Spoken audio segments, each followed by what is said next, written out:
Spoštovane gledalke, spoštovani gledalci, prav lepo pozdravljeni iz studia Idrijskih novic. Gost današnje oddaje Aktualno je Boštjan Brelih, poveljnik občinskega štaba civilne zaščite občine Idrija, ki ga prav lepo pozdravljamo v našem studiu. Dobrodošli.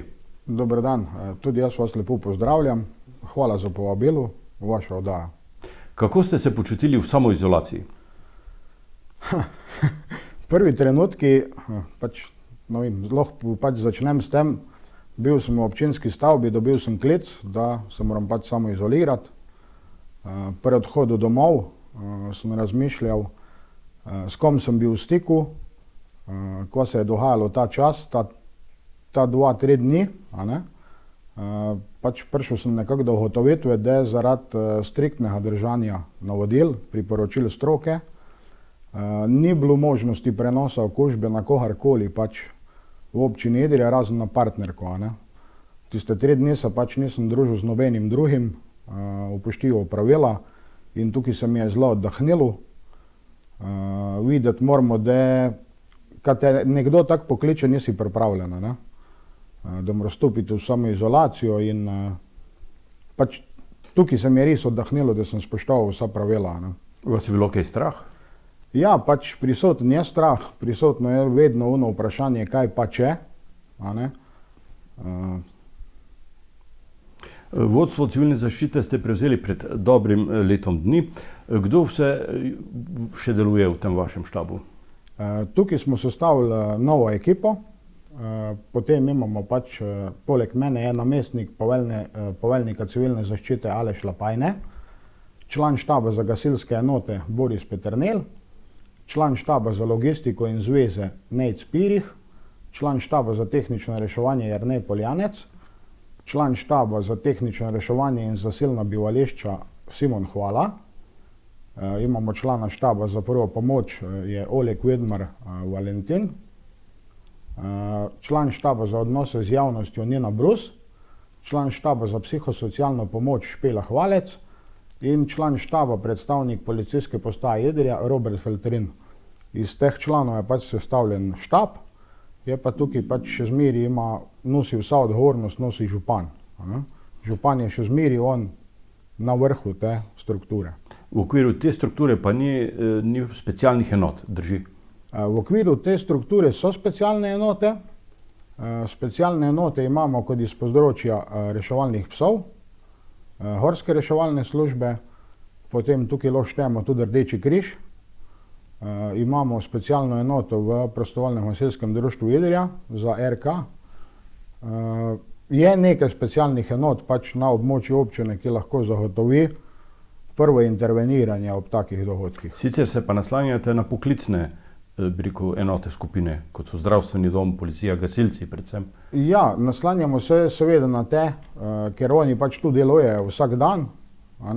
Oni so strokovnjaki tukaj, iz vsaki svojega področja kot člani štaba in so v ogromno podporo pri vodenju, pri izvajanju bilo katerih nalog. Povezani ste pa tudi na regijo in na državo? Ja, povezani smo na regijo, predvsem na Upravo Republike Slovenije za zaščito in reševanje, izpostava Nova Gorica. Od tam nam dajo naloge, nam nudijo nekakšno podporo. S kakršnim koli vprašanjem se obrnemo na njih, potem gre vprašanje naprej na službo za podporo Republike Slovenije. Pred mesecem in pol skoraj je bil aktiviran vaš štab. Kaj vse se je v tem času dogajalo? Veliko stvari.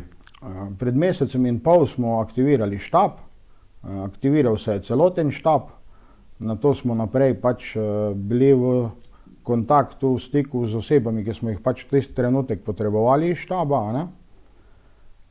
Najprej se je začel, konec februarja smo imeli vodni sestanek na Upravi za zaščito in reševanje izpostava Nova Gorica. Tam smo že dobili te prve informacije od tega virusa COVID-19. Bili smo prisotni jaz kot poveljnik, Andrej Bezeljak in Matic Menart iz prostovoljnega gasilskega društva Idrija. Nato so se začele določene aktivnosti z zaščitno opremo, kako ob prvem izvozu posredovati. Na to pa smo imeli sestanek, malo pred aktivacijo državnega načrta, smo imeli sestanek v občinski stavbi z vsemi udeleženci, se pravi vsi zdravstveni dom, vrtci, šole in tako naprej, da ne bi vseh omenil. Izmenjali smo si elektronske naslove, telefonske, zato da je bilo pač kasneje zagotovljeno pač obveščanje in koordinacija pač vseh teh služb. Kako pa ocenjujete delovanje v gospodarskih družbah, v podjetjih?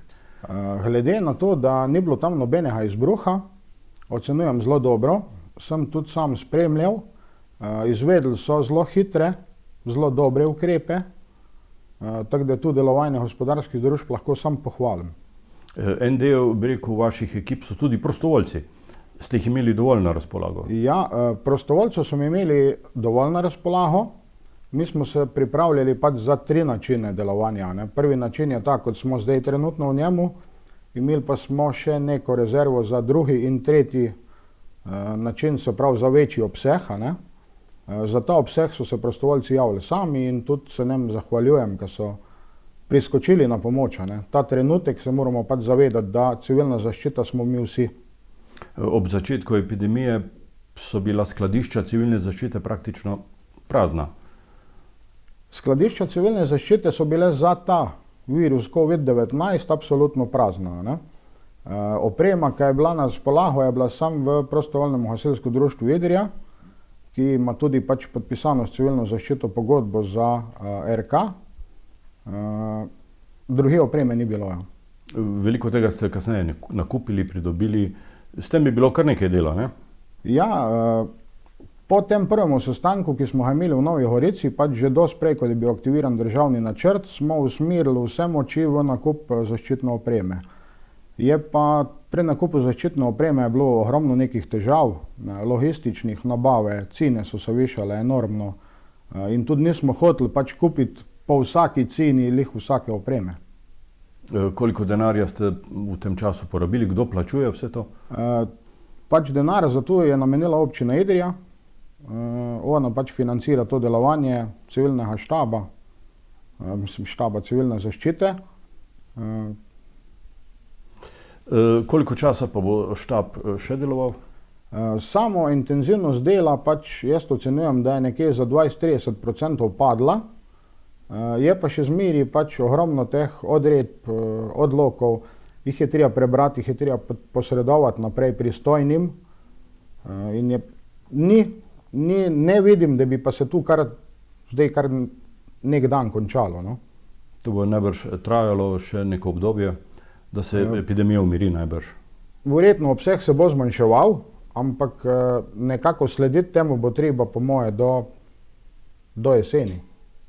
Je pa najbrž pomembno, da ljudje spoštujejo vsa navodila in da ne hitimo z opuščanjem dobrih navad. Ja, tukaj apeliram na občane občine Idrija in občanke, dajmo držati to socialno distanco, dajmo pokazati, da tako kot smo do zdaj bili, da se znamo držati nekih navodil, da upoštevamo neke odloke, ker mislim, da če pride do neke situacije, da se pač nam epidemija nazaj vzdihne, vračanje nazaj je zelo težko, pač ukrepi, ki se opuščajo, se pokaže šele čez 14 dni ali 3 tedne, pač kaj smo s tem storili. V tem mesecu in pol ste si kot poveljnik občinskega štaba pridobili najbrž veliko izkušenj. So to dragocene izkušnje za prihodnost? Tu so čisto neke nove izkušnje, je pa res, da smo črpali pač neko znanje, smo črpali iz vseh izobraževanj, usposabljanj, da se prenesti iz neke druge situacije v to situacijo, pač stvari si prebereš, vprašaš in probaš delovati čim bolje. Hvala za pogovor in pojasnila, gospod Boštjan Brelih. Vam, spoštovani gledalke in gledalci, pa hvala za pozornost.